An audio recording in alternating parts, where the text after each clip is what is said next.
இங்கே நெஞ்ச பிடிச்சிட்டு நிற்கிறாரு. பார்த்தாக்க முழு ஸ்கிரிப்டையும் ஒரு வார்த்தை கூட பேசாமல் அப்படியே பேசி நடிச்சு அப்ளாஸ் வாங்கிட்டு போயிட்டாரு நாகேஷ். அவர்தான் நாகேஷ். இன்னைக்கு வரைக்கும் ஒரு நாளில் ஒரு 10 முறையாவது பாலச்சந்தர் சொன்னது நாகேஷோட பேரை தான். கமல்ஹாசனோட அதிகமாக ஒப்பிட்டு பேசுவார். அதை நான் பல இடங்கள்ல பார்த்துருக்கேன். உன்ன மாதிரி இவர் மாதிரி முதல்ல நடிக்க முடியுமாடா இப்படின்னு கமல் கிட்ட கேட்பார். அவர் அவ்வளவு பெரிய ஜீனியஸ். அடுத்ததா வந்து பேசக்கூடியவருடைய படங்கள் பாத்தீங்கன்னா அப்படியே கிராமத்து மண்வாசம் வந்து வீசும். அவர் படத்துல வந்த பாடல்கள் வந்து பட்டி தொட்டி எல்லாம் வந்து ஒழிச்சிட்டு தான் இருக்கு இன்னமும் கூட. சார் படத்துல வந்த பாடல்கள் எப்படி, சார் எழுதின பாடல்கள் பாத்தீங்கன்னா இன்னுமே ட்ரெண்டிங்ல தான் இருக்கு. ரீல்ஸ்ல எல்லாம் நம்ம வந்து அதை பார்த்துட்டு இருக்கோம். நிறைய பேர் நம்ம ரீலும் எடுத்து போட்டிருப்போம். அதுலயும் இன்னொரு குறிப்பா பாத்தீங்கன்னா இந்த காலகட்டத்துல எடுக்கிற படங்களுடைய ஃபைட் சீக்வன்ஸ்க்கு சார் எழுதின பாட்டை வந்து பயன்படுத்துறாங்கன்னா அதுதான் சார், அதுதான் அவருடைய படைப்பு அப்படின்னு தான் சொல்லும். இயக்குனர் பாடலாசிரியர் திரு கஸ்தூரி ராஜா அவர்களை பேசுமாறு அன்புடன் அழைக்கிறோம்.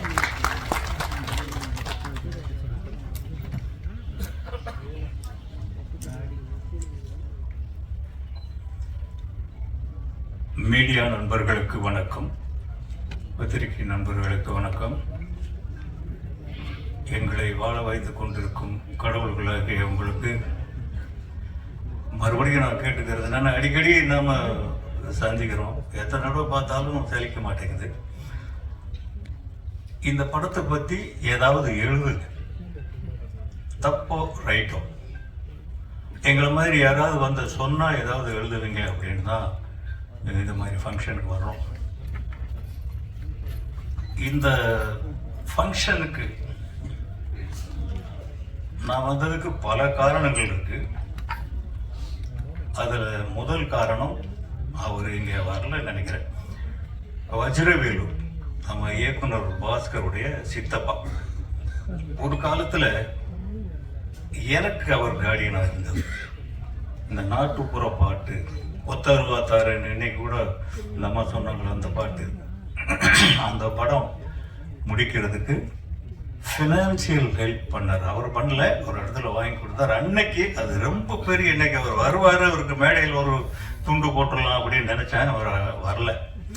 அடுத்தது இந்த பாஸ்கர், எங்க பாஸ்கர் வா. இவர் வந்து வெறும் பாஸ்கரா எனக்கு தெரியும், கேமரா உதவியாளர் பாஸ்கரா எனக்கு தெரியும், துணை இயக்குனர் பாஸ்கரா எனக்கு தெரியும். இப்போ இயக்குனர் பாஸ்கரா எனக்கு தோளோட தோல் வந்து பக்கத்துல நிக்கிறாரு. இனி அடுத்து நம்மளோட உயரமா நிற்பாரு. அப்ப நம்ம எப்படி பார்க்கலாம். அவருக்காகவும் நான் வந்தேன். ஏன்னா கிட்டத்தட்ட ரொம்ப ஜூனியர்ல இருந்து நான் அவரை பார்க்கிறேன். அவரை கூப்பிட்டது ஒரு பெரிய ரீசன் நான் வந்ததுக்கு. இதுக்கப்புறம் முக்கியமா தமிழ் திரையுலகின் தாரக மந்திரம், என்றைக்கும் அழிக்க முடியாத நிரந்தரமான பெயர் நாகேஷ். அவர் இல்லைன்னா ஆனந்த் பாபு என்னை கூப்பிட்டார். அவரே எனக்கு நெருங்கின பழக்கம் தான். நம்ம டிஃபென்ஸ் காலனியில் இருக்கும்போது அடிக்கடி சந்திச்சிருக்கோம். அவங்க வீட்டுக்கு வந்திருக்காங்க, நாங்கள் அவங்க வீட்டுக்கு போயிருக்கோம். நாகேஷ் சார் என்னுடைய படத்தில் நடிச்சிருக்கார். என்னுடைய படத்துலன்னா நான் டைரக்ட் பண்ணல, செல்வராகவன் பண்ண காதல் கொண்டேன் அதில் நடிச்சிருக்காரு. நாகேஷ் சாரை பற்றி பேசாமல் எந்த ஒரு சினிமா மீடியாவும் தப்பிக்க முடியாது. அவ்வளவு நிரந்தரமான அவரை பற்றி சொல்லணும்னா பாலச்சந்தர்ல இருந்து ஆரம்பிக்கணும். பாலச்சந்தருடைய நாடக வாழ்க்கை அவருடைய சின்ன வயசுலேருந்து 7, 8 வயசு, 10 வயசு, 12 வயசுலேருந்தே கிராமத்தில் ஆரம்பிச்சிருச்சு. அவர் சென்னைக்கு வந்து ஏஜிஎஸ் அலுவலகத்தில் வேலை பார்க்குறாரு. அப்பவும் நாடகம் தான். அவருக்கு எதுக்கு நாடகம் பண்ணுறாரு அப்படின்னா, நான் ஒரு நூலில் படித்தாங்க, இப்போ எல்லா சினிமாக்காரங்களுக்கும் இருக்கிற ஆசை தான், சினிமா கலைஞர்களுக்கு பணம் மட்டுமே நோக்கம் அல்ல, பணம் வேணும். பட் ஏதோ ஒரு மாயை நமக்குள்ள புகுந்து, நம்ம எல்லாருக்குள்ளேயும் தான் சொல்றேன், பைத்தியம் முடிச்சு ஆட வைக்கும். அந்த மாதிரி பாலச்சந்தருக்கு நம்ம தெருவில் போனால், நம்ம ஸ்கூலுக்குள்ளே போனால், காலேஜுக்குள்ளே போனால் எல்லாரும் நம்மளை பார்க்கணும். அவன் போறான்டா, பாலு போறான்டான்னு சொல்லணும். இப்படிங்கிற ஒரு மாயைக்காக அவர் நாடகம் போட்டிருக்காரு. இப்போ ஏஜிஎஸ் ஆபீஸ்ல போடும்போது இவர் ரொம்ப பிரபலம் ஆயிட்டார். இப்போ நாகேஷுக்கு பாலச்சந்தருடைய நாடகத்தில் நடிக்கணும். அவ்வளவு பெரிய ஆக்டர் பாலச்சந்தரை தேடி அங்க வர்றாரு. ஒரு நாள் இல்லை, டெய்லி 10 மணிக்கு வந்துடுறது. இதனால பாலச்சந்தருக்கு புகழ் ஏறுது. ஆபீஸ்ல யாரும் ஒர்க் பண்ண முடிகிறது இல்லை. இப்படி இருந்து நாகேஷுக்காக ஒரு நாடகம் எழுதி, அது என்ன நாடகம்? அது நீர்க்குமிழி இல்ல, நீர்க்குமிழி இல்ல, சர்வர் சுந்தரம் எழுதி சொல்லிட்டாரு, டே எழுதிட்டேன்டா வான்னு சொல்லி அவங்க 2 பேரும் வாடா போடுன்னு பேசிக்குவாங்க போல இருக்கு. எழுதி டிராமா கொடுத்து படிச்சுட்டாரு. இவர் பாலச்சந்தர் ஸ்டேஜுக்கு வந்துட்டாரு. நாகேஷ் வரல. இவருக்கு பயம். என்ன சினிமான்னு பரவாயில்ல, கொஞ்ச நேரம் பொறுத்து ஆரம்பிக்கலாம். அப்போ நம்ம ஆரம்பிச்ச மாதிரி 7 மணிக்குன்னு சொல்லிட்டு 7:45 கூட நம்ம ஆரம்பிச்சுக்கலாம். நாடகத்தை அப்படி ஆரம்பிக்க முடியாது. தயவு செஞ்சு அதை மாத்துங்க கொஞ்சம். ஏன்னா இங்க உட்காந்துருக்கிற எல்லாருக்குமே நிறைய கம்ப்ளைண்ட்ஸ் இருக்கு, பிசிக்கல் கம்ப்ளைண்ட்ஸ். அதுக்கு தகுந்த மாதிரி நீங்க 7 மணினா 7 மணிக்கு ஆரம்பிச்சு 8:30 9 விட்டுட்டீங்கன்னாக்கா நாங்க மெடிசன்ஸ் எடுத்துக்கணும், போகணும். இதெல்லாம் கொஞ்சம் எல்லாருமே மைண்ட்ல வச்சுக்கணும்.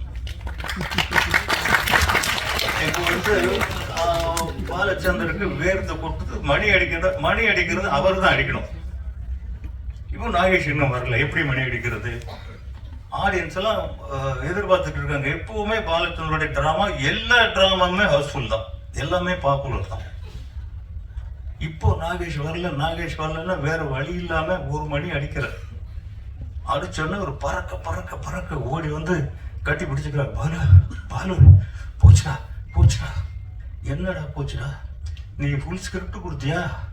அதுல முதல் வார்த்தை தாண்டா ஞாபகம் இருக்கு, வேற எதுவுமே ஞாபகம் இல்லைங்கிறார். இது என்னடா இது? இவருக்கு இப்ப 2வது மணி 3வது மணி அடிச்சாச்சு. இவர் உடனே பிடிச்சி ஸ்டேஜில் தள்ளி விட்டாரு, போய் அந்த ஒரு வார்த்தையை சொல்லிட்டு வா அப்படின்ட்டு. இங்கே நெஞ்ச பிடிச்சி நிற்கிறாரு. பார்த்தாக்க முழு ஸ்கிரிப்டையும் ஒரு வார்த்தை விட பேசாமல் அப்படியே பேசி நடிச்சு அப்ளாஸ் வாங்கிட்டு போயிட்டாரு நாகேஷ். அவர்தான் நாகேஷ். இன்னைக்கு வரைக்கும் ஒரு நாளில் ஒரு 10 முறையாவது பாலச்சந்தர் சொன்னது நாகேஷோட பேரை தான். கமல்ஹாசனோட அதிகமா ஒப்பிட்டு பேசுவார். அதை நான் பல இடங்கள்ல பார்த்துருக்கேன். உன்ன மாதிரி இவர் மாதிரி நாள் நடிக்க முடியுமாடா இப்படின்னு கமல் கிட்ட கேட்பாரு. அவர் அவ்வளவு பெரிய ஜீனியஸ். அந்த உடம்பு வச்சுக்கிட்டு எவ்வளவு பெரிய சாதனைகள். பரத் எடுத்த படங்கள் பாருங்க. நீர்க்குமிழி முதல் படம் யாராவது எடுப்பானா? அதை நாடகமா எடுத்து சக்சஸ் பண்ணி, அதை படமா எடுத்து சக்சஸ் பண்ணி, அந்த நாகேஷுடைய பேரன். அந்த நாகேஷ் என் படத்துல ஒரு 4 நாள் நடிச்சிருப்பாரு, 4-5 நாள் என்னமோ நடிச்சிருப்பாரு. அந்த நன்றியை தீர்க்கிறதுக்கு ஒரு இடம் கிடைச்சது. அதுதான் இந்த இடத்துக்கு வந்தோம். அவர் பேரனை நம்ம ஆசீர்வதிக்கணும். தம்பி, நீங்க எல்லா நடிகர்களும் எஸ்கேப் ஆகுற மாதிரி நீங்க ஆக முடியாது. வாட்ச் பண்ணுவாங்க உங்களை. இப்போ தனுஷ்க்கு அந்த எக்ஸ்பெக்டேஷன் இருந்ததில்லை. நான் டைரக்டர் தான், ஒருத்தன் புதுசா வரான். உங்களுக்கு அப்படி இல்லை, கம்பேர் பண்ணுவாங்க. ஆனந்த் பாபு அவருடைய பையன், அதை நீங்க பிராக்டிஸ் பண்ணி நீங்க வரணுங்கிறது என்னுடைய சின்ன சஜஷன், நாட் அட்வைஸ். அது 2வது ஆனந்த் பாபுடைய விடாமுயற்சி. நான் கொஞ்சம் அதிக நேரம் எடுத்துக்கிறேன் நினைக்கிறேன். எல்லாரும் சீக்கிரம் பஸ்கன்னு சொன்னாங்க. ஆனந்த் பாபுடைய சிச்சுவேஷனை நான் கண் முன்னாடி பார்த்துருக்கிறேன். ஏன்னா தனுஷ் இன்ட்ரோடியூஸ் பண்றதுக்கு நான் வேற அலுவலகங்களுக்கு போக வேண்டிய சூழ்நிலை. நானே தயாரிப்பாளராக இருந்தேன், நானே டைரக்டராக இருந்தேன். அதனால நம்மளே எடுத்துருவோம் அப்படின்னு ஏதோ பை ஃப்ளோக் அதை கொண்டு வந்தோம். ஆனால் அவர் அந்த பையனை கூட்டிக்கிட்டு கடத்தருவில் மிட்டாய் வாங்காலஞ்ச மாதிரி கூட்டி ஒவ்வொரு அலுவலகத்துக்கும் போனார். என்னுடைய அலுவலகத்துக்கும் வந்திருக்காரு, என் பையனுடைய அலுவலகத்துக்கும் போயிருக்காரு. இல்லை பாபு அவர் போயிருக்காரு. அந்த தந்தையினுடைய வலிக்கு நீங்க தான் நிவாரணம் கொடுக்கணும். அதுக்காகவாவது இந்த படம் சக்சஸ் ஆகணும். உருட்டு டைட்டிலே உருண்டு புரண்டு வர்றதுதான் சினிமா. இது உருட்டு பரட்டி சினிமா போல இருக்கு. அந்த தயாரிப்பாளருக்கு என்னுடைய வாழ்த்துக்கள், எல்லா டெக்னீஷியனுக்கும் என்னுடைய வாழ்த்துக்கள். எல்லாரும் ஜெயிக்கணும். சினிமாவில் வெற்றி மட்டும்தான் நிரந்தரம். மற்றதெல்லாம் நம்மளை வந்து நிலைச்சு நிற்க விடாது. எங்கேயாவது ஒரு இடத்துல வெற்றி நம்ம கூட ஒட்டிக்கிட்டே இருக்கணும். எல்லாருக்குமே என்னுடைய வாழ்த்துக்கள். எல்லா டெக்னீஷியனும் நல்லா பண்ணியிருக்கீங்க.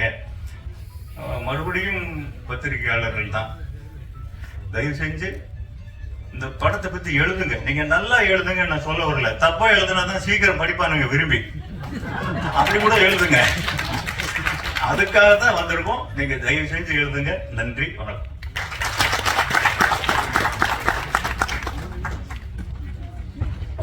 நன்றி சார், தேங்க்யூ ஸோ மச். பொதுவா கருத்துள்ள படங்களுக்கு ஒரு வரவேற்பு கிடைக்கும், நகைச்சுவை படங்களுக்கும் ஒரு வரவேற்பு கிடைக்கும். கருத்துள்ள நகைச்சுவை படங்கள் அப்படின்னா நிச்சயமா நல்ல வரவேற்பை மக்கள் கொடுப்பாங்க. அதை உருவாக்குன அந்த படைப்பாளிக்கு நம்மளுடைய வாழ்த்துக்களை தெரிவிச்சுட்டு படத்துடைய இயக்குனர் திரு பாஸ்கர் சதாசிவம் அவர்களை பேசுமாறு அன்புடன் அழைக்கிறோம்.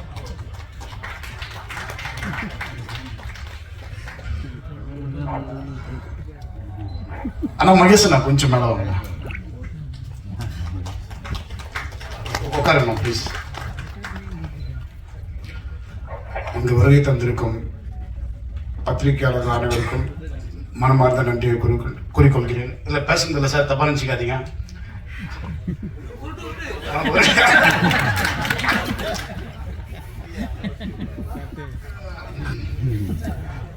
ரொம்ப கஷ்டப்பட்டு சின்ன லெவலில் இந்த படத்தை ஆரம்பித்தோம். ஜெய்சங்கர் சார் அது ஒரு பிரம்மாண்டமாக ஒரு நல்ல தெளிவாக பண்ணுறதுக்கு ஒரு விஷயம் பண்ணி கை கொடுத்தாரு. அவருக்கு நன்றி. முதல்ல கூப்பிட்டோடனே அடுத்த வார்த்தை, ரே நீ ஃபோன் பண்ணக்கூடாதா, ஏன்டா அவரை வச்சு பண்ணுறேன்னு சொன்ன கஸ்தூராஜா சாருக்கு நன்றி. நீங்கள் சொன்னீங்களா சார், கஸ்தூராஜா சாருக்கு நன்றி. அண்ணன் விக்ரமானந்தனுக்கு நன்றி. உதயகுமார் சார் உங்களுக்கு நன்றி. ஆனந்தவர் சார் உங்களுக்கு நன்றி. எல்லாருக்கும் நன்றி. தயவுசெய்து நான் அப்புறம் பேசுகிறேன். இல்ல வரல எனக்கு. நன்றி. பொதுவா டைரக்டர்ஸ் வந்து சொல்லுவாங்க சார், என்ன கூப்பிட்டுறதமா எனக்கு பேச வராது, ஆனா சூப்பரா பேசுறாங்க, ரொம்ப நேரம் அவங்க தான் பேசுவாங்க. நீங்களும் அப்படி சொன்னீங்களா? உங்களையும் அப்படி நினைச்சிட்டேன். சரி, என்கிட்ட உருட்டுறாரு அப்படின்னு நினைச்சிட்டேன். பட் உண்மையிலேயே தான். சரி சார், ஓகே.